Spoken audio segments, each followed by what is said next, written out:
Code Talker by Joseph Bruchac, Chapter 19. Do you have a Navajo?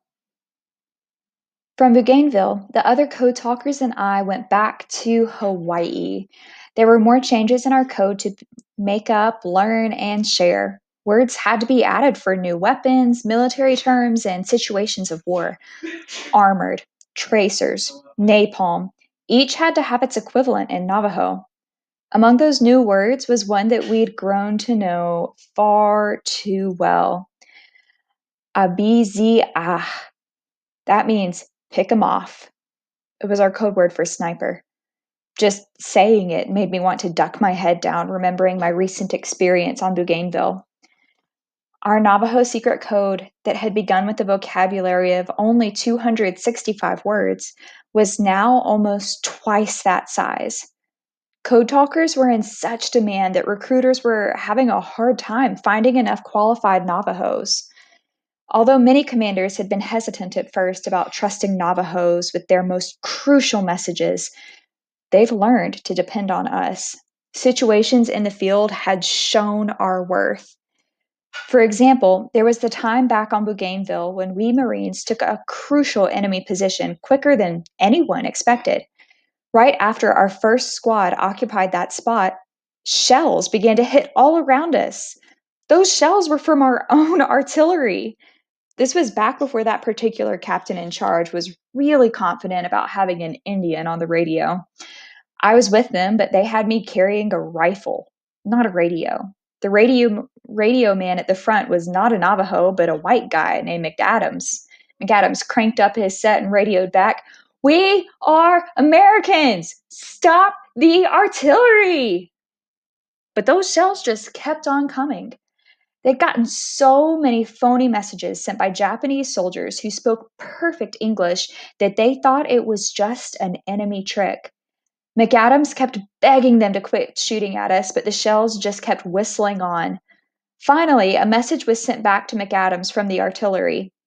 "Do you have a Navajo?" "Somebody get the gay up here!" the captain yelled. "On the double!" I came running, Smitty right behind me. I handed him my rifle, grabbed hold of the microphone, and started talking code. I no longer remember exactly what I said, but a minute later, the shelling stopped. From then on, the captain was sold on us code talkers. When Marine Corps headquarters asked for recommendations from their general in the field about the Code Talker program, the responses were unanimous. "We need more code talkers now," they said. Some of the things those generals wrote made me feel so good that I almost laughed out loud. Remember, grandchildren, like so many other Navajos, I had grown up hearing only criticism and harsh words from Viliganas about our people. We Navajos were stupid. We were lazy. We could not be taught anything. We could never be good as any white man. To hear what was now being said truly made the sun shine in my heart. The Navajos have proven to be excellent Marines, intelligent, industrious, easily taught to send and receive by key, and excellent in the field. That's what the commanding general of the 6th Marine Division put in his official report. It was recommended that every signal company have 8 code talkers. Code talkers should be in every regiment and battalion, from artillery and anti-tank battalions to engineer regiments and scout companies. Each Marine division was expected to have at least 100 code talkers. On Hawaii, I heard some of what had happened in the campaign to take the far end of New Britain Island so that Rabaul could be under attack from both sides. In the landing at Cape Gloucester and the fighting afterward, our code talkers did a lot. The Navajos on New Britain Island not only sent messages by radio and telephone, sometimes they even carried them by hand, running from one position to another. It was dangerous work, for not only was there the chance of enemy fire, but also the chance that another Marine might make a mistake and mistake a Navajo for an enemy. I was so glad I'd had Smitty and Georgia Boy watching my back on Bougainville. Otherwise, what happened to Alex Williams on New Britain Island could have happened to me. It was night, Alex said to the group of us, sharing stories as we sat looking at the ocean one evening. There was a heavy rainstorm. The Japanese were attacking, and I had to get a message to the 2nd Battalion. Just then, though, wouldn't you know it, my radio went out. So I had to take the message to them on foot. Alex continued, It wasn't so bad, but on my way back, I got lost.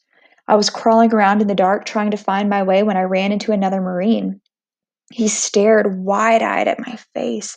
Password, he growled. The password that night was lame duck, so I said it. But he still thought I was a phony. You blankety blank son of a gun, he snarled.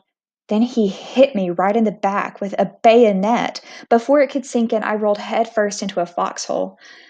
Luckily, I landed on top of Sergeant Curtis, following close by after that bayonet-wielding jarhead, thirsty for my blood. What the hell is this? Sergeant Curtis growled. This guy thinks I'm Japanese, I said. I was glad that Sergeant Curtis was a big man, because I was able to keep him between me and that other Marine. Alex shook his head as he reached to rub his shoulder blade where that bayonet had grazed him. Sergeant Curtis told the guy I was all right, but I still spent the rest of the night in that foxhole. At times, while I was back on Hawaii, I felt as if the things around me were not real. It was too quiet and beautiful. There were no guns being fired, no shells exploding all around me, no muddy foxholes. I was with other Navajos and we were speaking our sacred language together.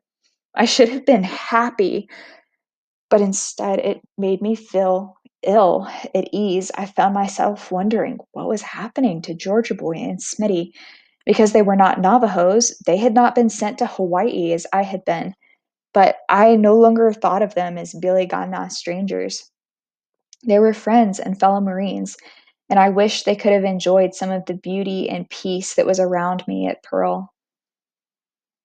Another of the hard things of being at war, grandchildren, is that although there are times of quiet when the fighting has stopped, you know you will soon be fighting again.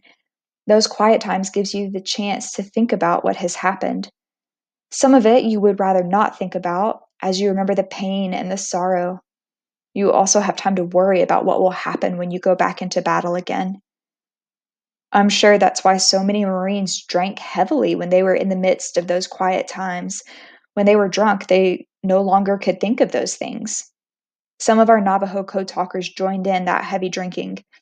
After the war, they kept on with that drinking to try to keep the terrible world of war out of their minds. Never think that war is a good thing, grandchildren. Although it may be necessary at times to defend our people, war is a sickness that must be cured.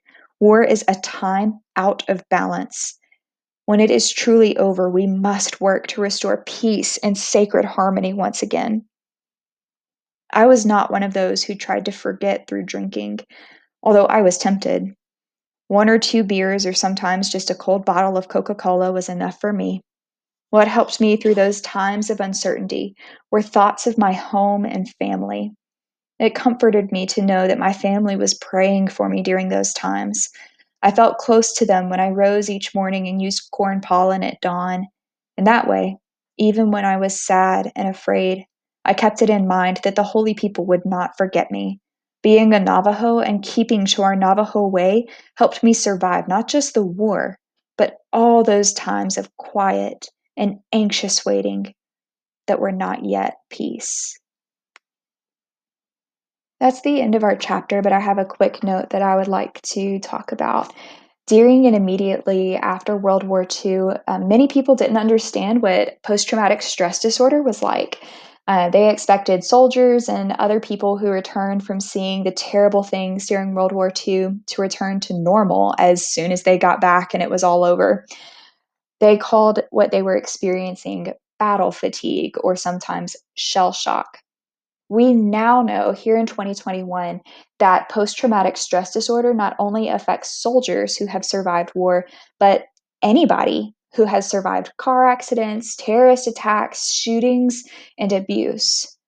If you feel like you recognize some of those symptoms in yourself or anybody you know, or if describing how those Marines felt feels like it's describing how someone in your family feels, please let me know. Please email me privately, and I will work with you and walk with you to figure out a way to get the help and the care that your family needs to return to health, and as our main character Ned would say, to return to harmony and balance.